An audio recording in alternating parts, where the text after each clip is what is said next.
Is this weekend's game against Florida a must-win for Josh Heupel? The answer is no, but I'm going to show my work.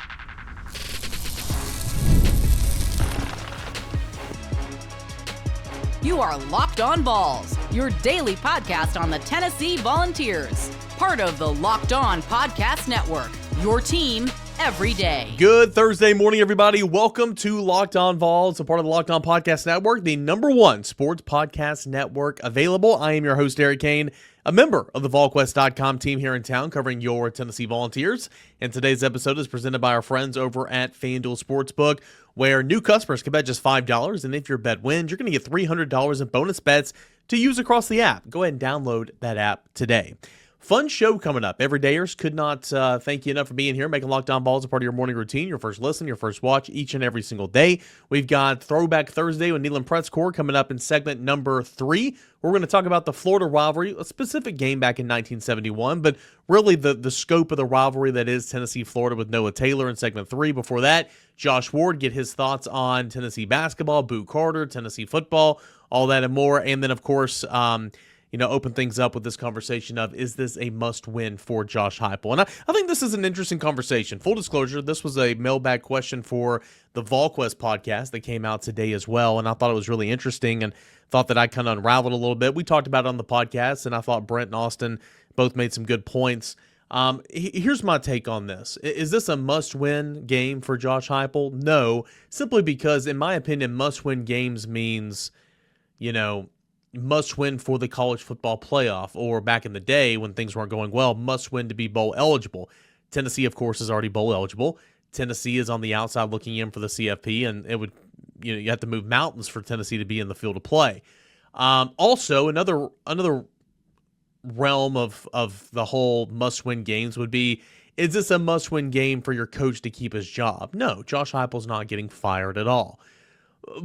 So the answer is no. This is not a must-win game for Josh Heupel. But man, it's going to be bad if you lose, and here's why. But at the end of the day, Florida is a 3-7 football team, and I think Florida is a much better football team than a lot of people want to give credit for. They've lost a lot of close games. I think the Kentucky game was an anomaly. Obviously, I think that team quit in the second half in the Bluegrass State. That's different. But you lost by 4 to Georgia in that rivalry game. You lost by 10 on the road at Ole Miss, where you had a chance to win that game in the fourth quarter. You beat Texas. You lost by 2 scores to A&M earlier in the season. There's been a couple other close games that I think I'm forgetting here. But nonetheless, like LSU, you turn the football over 5 times, one of those being a pick 6. You lose by 10 on the road in Baton Rouge, and obviously LSU's nothing to brag about this year. But this is a team that has got obviously good players. It's a top 5 roster in the league. This is certainly not just a rollover gimme game, but at the end of the day, you are 3-7, that being the Florida Gators. You've been outscored 70 some odd to 27 points in the fourth quarter. You have not been a finishing football team. So, again, if it's not this year to break that streak, I don't know when it is. If you lose this game, it's not going to look good, in my opinion. And again, that doesn't mean Josh Heupel's going to be fired at all, but it's just not a good look. You're a significantly better football team. You've cut down on the penalties. Everybody knock on wood around you. You've cut down on the penalties the last 2 weeks. And, for the most part, this team hasn't really dealt with a lot of procedural penalties, false starts, and, stuff like that on the road, whereas this program has kind of dealt with some of those things in years past. It's going to be a challenge. Always is down there in the swamp. Tennessee's going to have to handle that environment the right way. But if you lose this game, it's not going to be a good look. Furthermore, moving beyond this game, you got Vanderbilt next week. Vanderbilt is a much better football team. Vanderbilt is not the Vanderbilt of old. I think anybody that's paying attention to college football knows that. But from a Tennessee fan perspective, you still look at Vanderbilt like it's just Vanderbilt. You still look at Vanderbilt like it's little brother. I'm not saying there's anything wrong with that, but you're maybe not seeing Vanderbilt for as good of a football team as it is right now. And if Vanderbilt comes to Knoxville and wins, it's not going to surprise anybody. Vanderbilt's a college football playoff contender, right? But still, if you lose that game, it's just not the best look. And it kind of reminds me, and this is on a much smaller scale because, again, that team was nowhere near as good as this team, and obviously the different situations where you were in the program at that point in time. But one of Pruitt's first couple of years, I think it might have been his second year, actually. No, I think it was his first year. Yeah, his first year. I'll go back and check. But anyway, you did some good things, but then you got blown out by Vanderbilt and you got blown out by Missouri, both like 50-7 scores or whatever it was to end the year. And that just wasn't a good way to end the year. So if you lose at a 3-7 Florida, or even if you lose to home against a good Vanderbilt team, like you're going to enter the offseason where like the talk's going to be loud. Not the talk to fire Heupel, but the talk of it's going to be a long offseason. Because a good point that we made that one of the guys made on the Ball Quest podcast this morning, like, this team hasn't really faced offseason adversity. I laugh because I think of the Nico Iamaleava situation. But my point is, like, year one under Josh Heupel, you finished 7-5, 7-6 technically. Even the Music City Bowl, the way you lost at the Purdue, like, you far and away outperformed what anybody thought you were going to do in year one with the dumpster fire that you inherited and the roster that simply didn't have a whole lot of talent on it, right? Year two, breakout year, went to the Orange Bowl, finished with double-digit wins, beat Alabama, beat Florida. I mean, what a year that was. Year three in 2023, I mean, it wasn't the best of years, but you still ended that year beating the crap out of Iowa with your quarterback of the future who scored 4 touchdowns. So you kind of sprinted into the offseason. Last year, that quarterback wasn't amazing by any stretch of the imagination, but you played great defense, you ran the football, and you went to the CFP, and then you were entering an offseason with year two of that same quarterback to see if he could take the next step. So, like, you've had really good momentum off seasons, if you will. But if you enter this offseason, I'm not even taking the bowl game into consideration right now, losing at Florida again, but losing to a 3-7 football team, that's just not a very good look. You lose at home to Vanderbilt, that being the third loss at home, one being to Georgia, another being to Oklahoma, and now to Vanderbilt. 3 home losses at Neyland Stadium. Outside of losing to Georgia since 2022, you don't lose games at Neyland Stadium, right? You just don't lose games at Neyland. Like that 2021 season, I can almost count them off the top of my head right now. Tell me, tweet me and let me know if I missed something here, because I do that from time to time. Lost to Pitt in 2021 at home. Lost to Georgia, lost to Ole Miss. Lost those games in 2021. Those are 3. And then in 2022, you didn't lose at home. 2023, you lost to Georgia. Like, you don't lose to teams at Neyland Stadium not named Georgia under Josh Heupel typically. And if you lose to Vanderbilt, that's my whole point, is if you lose to Vanderbilt, then that's 3 home losses in 1 year. That's not great. So, again, is this a must-win game? No, because Tennessee's not fighting for bowl eligibility. Tennessee's not really fighting for the CFP, and Josh Heupel's not going to get fired. But it does carry a lot of weight, because simply you're a better football team, and you should certainly beat a 3-7 football team in Florida that literally quit 2 weeks ago against Kentucky in the second half. Been outscored as much as they have been in the fourth quarter. Now, this is going to be the first home game. Again, we talked about it all week. This is going to be the first home game in over a month for the Gators. Everybody's kind of on that Lane train right now. Everybody's kind of hyped up and ready to roll. DJ Lagway does lead the conference in interceptions, but DJ Lagway is a quarterback that can hurt you with through the air and, of course, on the ground with his legs. He's that type of guy. This is a defense that they've given up 30-plus points in 3 of the past 5 games, but it's a defense that has been pretty stout for much of the season so far. So this is not certainly the best Gator team that Tennessee's seen. Personnel-wise, it's still good from a talent perspective, but from a stat-wise and from a record standpoint, like, end of the day, you can have talent on the roster, but that doesn't always equate to wins. You've got to do the little things right, and Florida certainly has not done the little things right this year. And so I think that's what it would sting, certainly, if you lose this game. So I think this is a massive game for Tennessee. I really, really do. And nothing would surprise me the way Tennessee's played offense in the first half, the last couple of games. Wouldn't surprise me if Tennessee goes down there and loses. Tennessee goes down there and wins by a couple of scores. Wouldn't surprise me again, because I don't think Florida, it's just one of those years for Florida, and certainly we know what Tennessee's offense is capable of. But I thought this was interesting. That's why I kind of want to get your thoughts. Let me know what you guys think. Is this a must-win game for Tennessee? Is this a must-win game for Josh Heupel? No, because the definition doesn't warrant it. But you lose this game, and there's going to be a lot of chatter. There's going to be a lot of moaning and groaning and frustrations and doubting. Like, and I know whenever you lose or you don't win like you should, there's doubt. There's doubt surrounding the head coach and all that. That's just being a fan. That's just in-season banter, right? But you lose a game like this, there's going to be a lot of talk this offseason. There's going to be some naysayers. There's going to be some doubts. And Josh Heupel in this program could really help itself out by going down there and doing what it's supposed to do, and that's winning against a 3-7 football team. So anyway, I thought that was kind of interesting. I wanted to get your guys' take on that. Is this a must-win game for Josh Heupel in Tennessee? No, but things can get loud and not in a great way this offseason. All right, when we come back, we will continue this conversation. We'll talk with Josh Ward Wednesday on a Thursday this week, and then we'll get into Neyland Press Corps, a little Throwback Thursday. All that and more coming up next as we continue on here this Thursday. Locked On Vols. Stay tuned.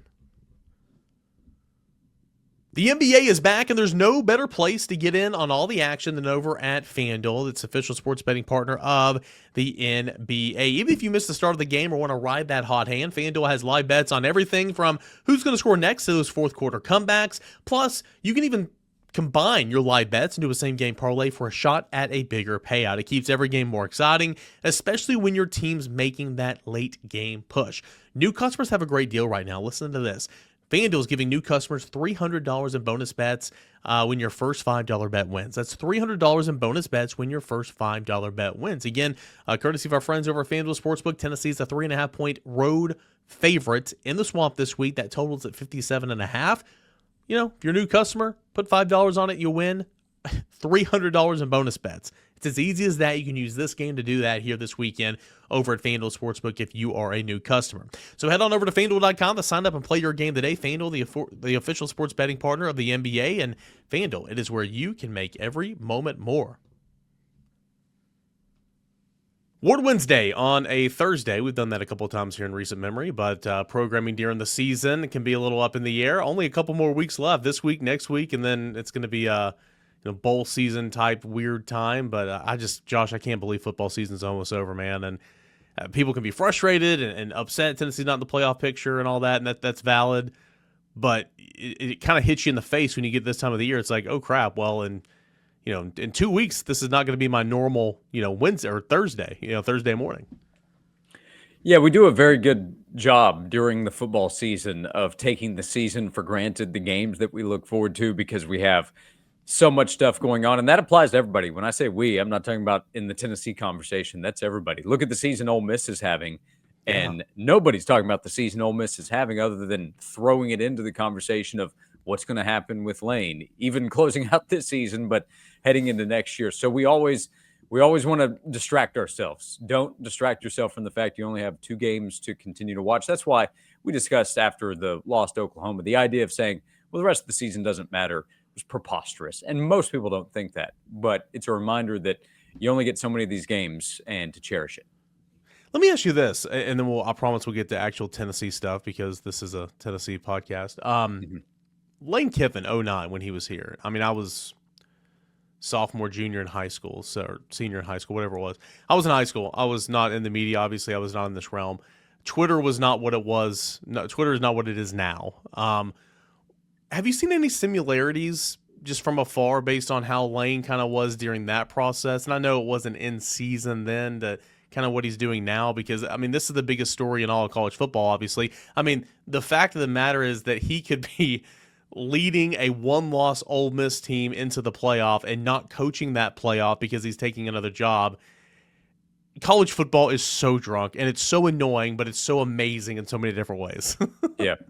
Yeah, the similarity that I see is that Lane, again, is still struggling with what is a good position versus what could be. When he was at Tennessee, he was in a good position. He was taking over a Tennessee football program that was 2 seasons removed from going to the SEC title game. And Tennessee football was a major deal, and it was a huge opportunity for a guy that was a really young coach. And he'd had great opportunities. He was in a high-profile position at USC as an assistant. He had been a head coach in the NFL for a short period of time with the Raiders, and then he was the head coach at the University of Tennessee. Few coaches get that kind of opportunity, especially at that early stage of his career, but there was something else that he was wanting. Now I think the struggle is greater in something else that he wants, like the Florida job or maybe the LSU job, versus a really good position that he's in, that he's acknowledging. So I think maybe that's the difference, is that he's more thoughtful about it. But finding a way to create or increase the amount of drama connected to what is an all-time great season at Ole Miss, that remains a consistent issue for Lane Kiffin. If I'm a school that's trying to hire him, that is a red flag to me, that that he is going about it this way. But also I recognize the challenge and the coaching market. There are only so many coaches that you believe can actually take you to where you want to go. Lane Kiffin's one of those coaches. Going to be interesting to see how all that plays out. Again, I cannot believe that there's a possibility. I'm not saying this exactly is going to happen, but I mean, if he takes the Florida job, that Ole Miss is going to be like, all right, we're good. Which again, you can't really blame Ole Miss. Yeah, I'm sure Lane wants to coach the playoff. It's just a wild, wild scenario. It's a college football issue, as you mentioned. I know you want to move on, Eric, but I've thought about this over the last few days. We hear so many complaints about the transfer portal and the lack of commitment from players, which is an issue in a time where they're allowed to operate on one-year contracts. That's not the player's fault. That's the system they are allowed to operate in. But imagine if a starting quarterback right now during an off week were taking a visit, or his family were taking visits, or he was having conversations with other schools, and it was just openly known. Because, by the way, conversations are happening with players' representation and other schools. That is going on. But if it were so well known that a starting quarterback or a star player at one school was just having conversations about next year with another school, everybody would lose their minds over it. With Lane, while it's a big story, it's just part of the business with the coaching side of things. It's outrageous. It is outrageous. Another situation that was outrageous, or really unfortunate, kind of sad in my opinion. Boo Carter kicked off the Tennessee football team, dismissed. Boo Carter comes out this week, says it's an injury, can't go forward. Josh Heupel says not according to our trainers. But I mean, this has been boiling over since July, and he came on. He's an in-state kid. Tennessee won out over Michigan, Colorado, some other schools, and he came on, played a little bit as a freshman, ended the season off really strong as a starter, great punt returner, had a really good offseason up until the month of July. In the month of July, we all know what happened. Had to earn his way back on the team. He stopped coming around, missed a bunch of things. And then this year it's just been super awkward, and finally it happened. Tennessee and Boo Carter part ways. Your take on this whole thing? I'm sure Boo Carter will go on and play high-level football somewhere else, but ultimately it just did not work out here at Tennessee. It did not. It's a shame. It could have been a great story of an in-state guy coming to Tennessee as the program is on the rise and helping either continue or even get Tennessee to a higher level, depending on what the results could have been. But it's not going to play out that way.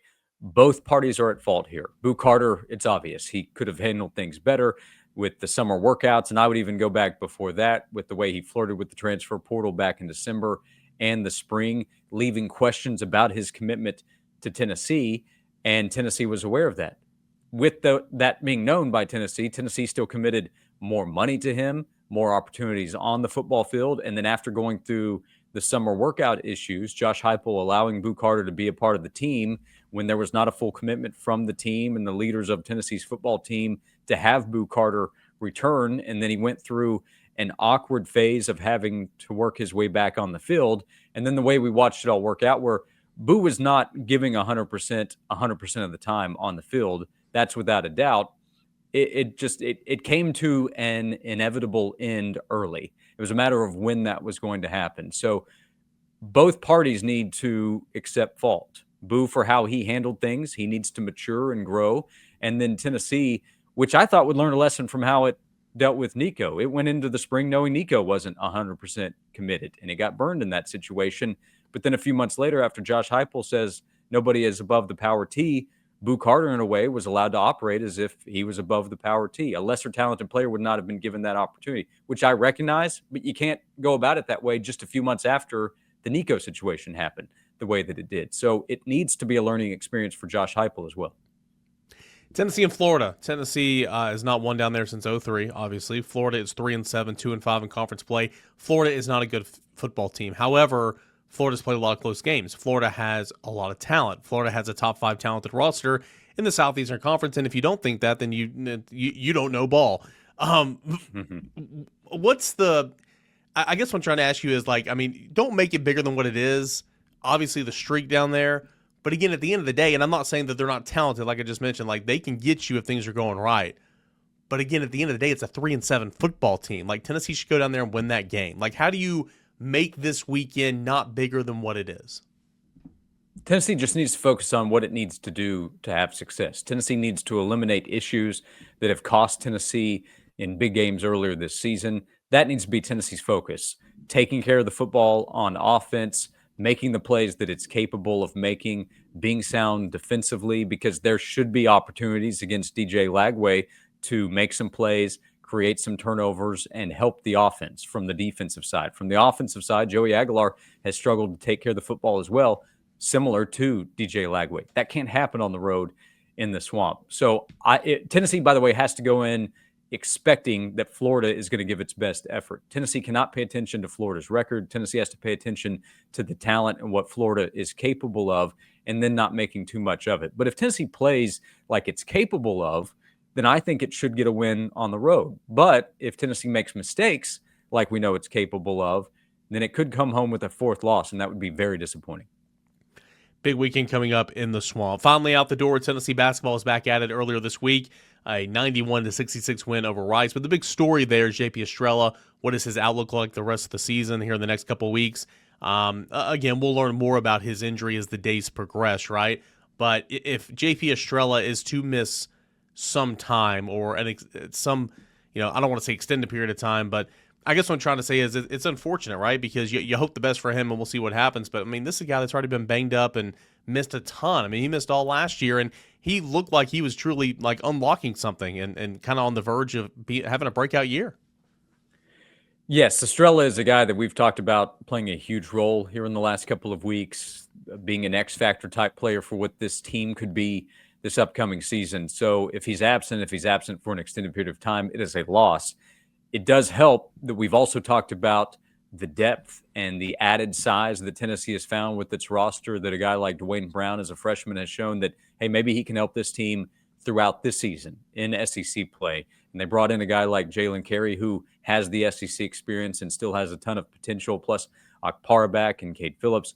So there are options there, but the versatility and the talent, the upside of JP Estrella and the strong start that he's had to this season showed us what he could possibly be for Tennessee, and that changes things. So Tennessee can still be really good, but for Estrella, if they can get him back, that's a huge deal. And it's not just about can they get him back soon. It's about this season. You're thinking about a long run through SEC play. They have some big games coming up starting next week in non-conference play, but there has to be a big picture to this season. So allowing Estrella to get healthy will be the main priority for Tennessee.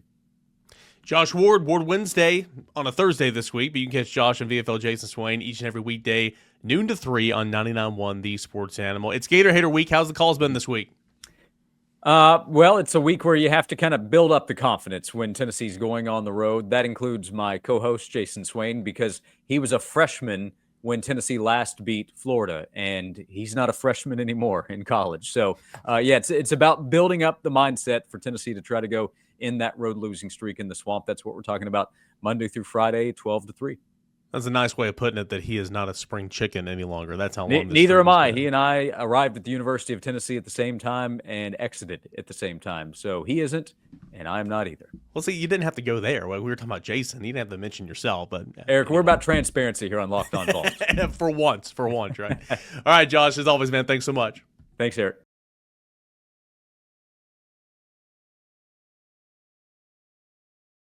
Hey, want to welcome on Noah Taylor, Neyland Press Corps for a little Throwback Thursday, and it's a big week. Tennessee and Florida, and Noah, you put up on your Substack earlier this week. It'll be on VolQuest.com this weekend, I presume. Tennessee's 20-13 win in Gainesville back in 1971, and how it came to be with Phil Pierce and his touchdown, and it's a really, really good read. This rivalry, man, it's wild. Like, Florida holds the all-time series. Of course, they had that big, long streak. And, the story this week is, of course, Tennessee's not won since 2003 in the Iceman. You grew up in Florida. I feel like of everybody I know, you've been closer to this rivalry than anybody. Like, what's your take on this whole Tennessee-Florida rivalry? And now Tennessee and Florida aren't going to play. They didn't always play annually. They started in 92. Now they're not going to play annually anymore, unfortunately, because of the new shifting in the SEC. Yeah, it's an interesting one because I think a lot of Tennessee fans share this sentiment, because you've seen maybe obviously not to the scale of Florida and Tennessee, because those are two programs that Florida not so much right now, but programs that kind of ran the SEC in the 90s. I mean, there was a decade-long run where that game, decided not only who was going to go to Atlanta for the Eastern Division, but who was going to win the SEC. It kind of didn't matter who was going to be the Western Division opponent. in that game. But it's a little bit similar, I think, if you look at the Tennessee-Kentucky rivalry. I mean, how many games when Tennessee, you kind of look from 05 to really before Pruitt got here, or before Josh Heupel got here. We were talking about Jeremy Pruitt before the game, or before we started, so I'm sorry. But before he got here, I mean, there were years where Kentucky, on paper, was the better team. Even ranked. Mark Stoops, when kind of at the height of where he had Kentucky, and for whatever reason, Tennessee kind of ended their dream seasons a couple times. So that's a little bit of a smaller example or smaller scale, but I think that you can look at the Florida-Tennessee game a little bit that way too, after the 1990s when these were, perennial top 5 teams every year. But how many times has Tennessee been the better team on paper and lost that game? You look at 2015, the Callaway play late, Will Greer. 2016, obviously Tennessee kind of gets the monkey off its back with the comeback, but Florida was up in that game 21-0 at one point. So you've had a lot of weird games for sure in that series since it started. I mean, you look one reason I did this story this week is that 1971 game, that wasn't a particularly good Florida team, but it's one of those rare occasions that those two teams played each other. And I think it's a little bit more of a lesser known story because when we think of Florida-Tennessee, like you mentioned, we think of when divisions were created. We think of the 90s when they, were fighting for basically a national championship spot every year. So it's been a weird rivalry. I know you didn't ask for my prediction and we just started, but I'd be shocked if Tennessee didn't break that streak this year. And I know fans don't really have a ton of – if you go through Twitter right now, either side doesn't really have a ton of confidence in each other. But certainly Florida's had a mental edge in games played in Gainesville. But, man, if Tennessee's going to break that streak in the Swamp, this certainly seems like the year they're going to do it. I mean, I would agree with you, but again, like I'm not saying with any type of confidence Tennessee's going to do it just because it's such a mental hurdle. Yeah. And I do think that there's a difference between how the fan base views this game and this series and that team in the locker room. Like somebody asked Jeremiah Thielander earlier this week, like, what do you think about the streak 03? And he's just like, all I know is we lost down there when I was a freshman. And that's all that they should be known or concentrating on. Like, I mean, it's you got to treat it like another game, and so it's a much bigger deal for the fan base, for sure. But I mean, yeah, you mentioned some of those wild and wacky games, even in 2022 when Tennessee, kind of got one here for the first time under Heupel and snapped whatever losing streak it was at that point in time, dating back to 16, I guess. And Tennessee was leading 38-24 with like 4 minutes left, and And Florida came back, and it was a 38-33 final, I believe, and they heated the end zone for a chance to win it at the end. Like, I mean, it's just been weird and wacky games, and Tennessee goes down there several times being the better team, and it just doesn't matter. So why is it so incredibly tough to play in the Swamp? We know there's some great venues. I mean, just the other day, John Matier was talking to the production, meetings, before the game with Alabama, talking about how it was so incredibly tough to play at Neyland Stadium. His offensive line couldn't hear, and compared that to Alabama, it was nothing. We know Neyland's great. We know Death Valley's great. We know Alabama's great. Between the Hedges is great. Like all these places. But what makes the Swamp so unique in terms of, just a home field advantage? Yeah, I think that's a big part of it. I'll give an example. We went down there in 23 to cover that game. That was one where I felt pretty confident in Tennessee's chances. I think Florida had gotten blown out by Utah in their season opener. Yeah.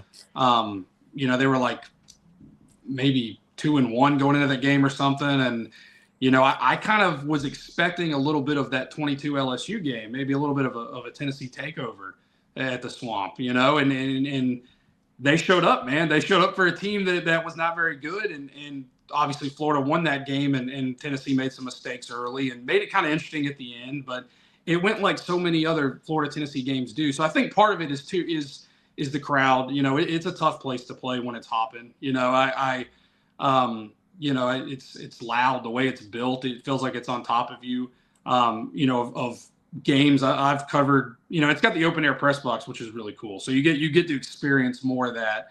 I know Neyland is incredibly loud because I've been there, as a fan and as a reporter. But as a reporter, you're kind of from those big games, you're kind of blocked from the glass. But Florida Field, it's a loud venue, and you do get to experience some of that. And I would definitely say of games I've covered, or stadiums I've covered games in where Tennessee's playing, that's definitely a top 3 environment, even when they're not very good. So, and then you get a 7:30 kickoff on Saturday. I saw on Twitter, it was really funny. Tennessee fans really weren't thrilled with that, and Florida fans weren't thrilled with it either. I think they just kind of want to get their season over at this point. But it just goes to show you that the slate is brutal this week. Yeah, that you're getting Kirk Herbstreit and Chris Fowler on a 7:30 p.m. ABC kickoff for a 3-7 team, and a Tennessee team that has a very, very outside chance to get in the playoff. But yeah, it's an interesting matchup, for sure. But I get that fans have reservations about this one because of the history of it. And it's certainly been a tough place for Tennessee to play for whatever reason. But like you had mentioned, a lot of these kids that play now, they know nothing of those 90s games. I mean, they weren't alive in the 90s. So to them, it's just outside noise, I guess. So it'll be interesting to see. That's kind of a good response from Jeremiah Thielander, because they don't really, and with the transfer portal too, you get so many new guys in there, new faces. They haven't maybe played in the swamp before. They don't really know the history of the rivalry. They don't know the mental block that Florida has made for Tennessee. So maybe that'll work in Tennessee's favor as well. I think I do need to mention, we brought up the stadium. I think it's one of the ugliest stadiums I've ever seen in my life, just because every time they expand, you can just flat out tell that's an expansion. That's an expansion. That's an expansion. Anyway, couple minutes left here, Noah. Like you wrote about the 71 game. I encourage everybody to go check that out. Nealon Press Corps Substack. It's going to be on VolQuest as well. He tweets out some stuff, so go subscribe to get more stories like this. But you wrote about 71 game and how Tennessee came back and won 20-13. What's one of your favorites Tennessee-Florida games in the history of this rivalry? And I know that's a loaded question, and we got like 90 seconds, but yeah, what's one of your favorite games in Tennessee-Florida history? Well, 2001 is obviously a massive one. I mean, that's one that I think everybody would agree is the biggest. December the 5th or 2nd. And that was a late one, obviously, for everybody knows the reason. But, yeah, I mean, a game that Tennessee was not expecting. As good as Tennessee was, they were a top 10 team, but just not a lot of hope that they could win that game. You got the Fulmer speech in the locker room pregame, and it's a chance to go to the SEC championship game. A chance to go to the national championship game if Tennessee didn't lose to LSU and Nick Saban the following week. But I think Travis Stevens just ran all over Florida from the first snap, it seemed like. So that would want everybody to pinpoint. But a little bit of recency bias. Doing the research for this story, I really like the 71 game. I don't know if it's my favorite Florida-Tennessee game, but it's the debut of the orange, the white with the orange shoulder pad jerseys, what we call the Condredge Holloway era jerseys. And you'll read it in the story, but that's because SEC came out with a rule that road teams had to wear white that season. Bill Battle thought, well, how can we get as much orange on here as possible? So nobody knew that was coming. Tennessee ran out of the visitors' tunnel. That visitors' side on the east stands at Florida Field just lost their mind at the jerseys, thought they were the coolest thing ever. And so that's cool. And then you obviously Phil Pierce, the quarterback that led the 99-yard drive to win that game, was a guy who had been in a car accident. He'd broken his leg. He got injured playing basketball.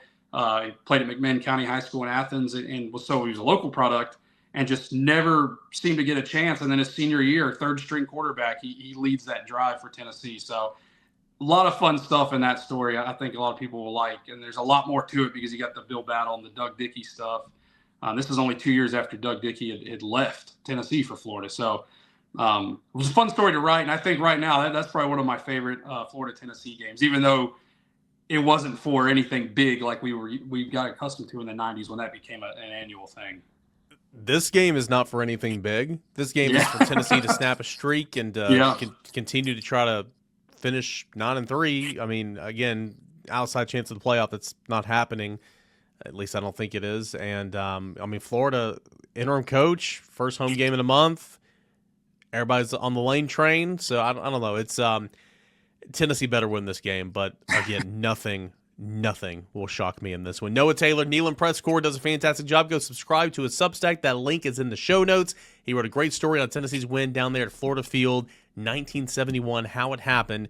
And that's just one of many great stories that Noah has on his Substack. As always, Noah Taylor, appreciate you, man, for a little Throwback Thursday. Appreciate it, Eric, as always. Thank you. Fun show. Great catching up with Noah Taylor of Nealon Press Corps for a little Throwback Thursday. Good conversation there on the Florida rivalry. Of course, always great to catch up with Josh Ward as we do each and every single week, usually on Wednesdays, this week on Thursdays. talking all things Tennessee football from Boo Carter earlier in the week to Tennessee basketball and Tennessee football for this game down in Florida. And the question, is this a must-win game? I don't think it is, but not by the definition of must-win games, but I would love to hear from you guys at _Cainer and at Locked On Vols. When we come back tomorrow on a Friday show, Boogie Bentley is going to join us for his 2 segments to get you set for Tennessee and Florida. We'll look at the quarterback comparison, DJ Lagway, and, of course, Joey Aguilar, and some keys to a football win down in the Swamp for the first time since 2003. All that and more, it's coming up next tomorrow on Locked On Vols.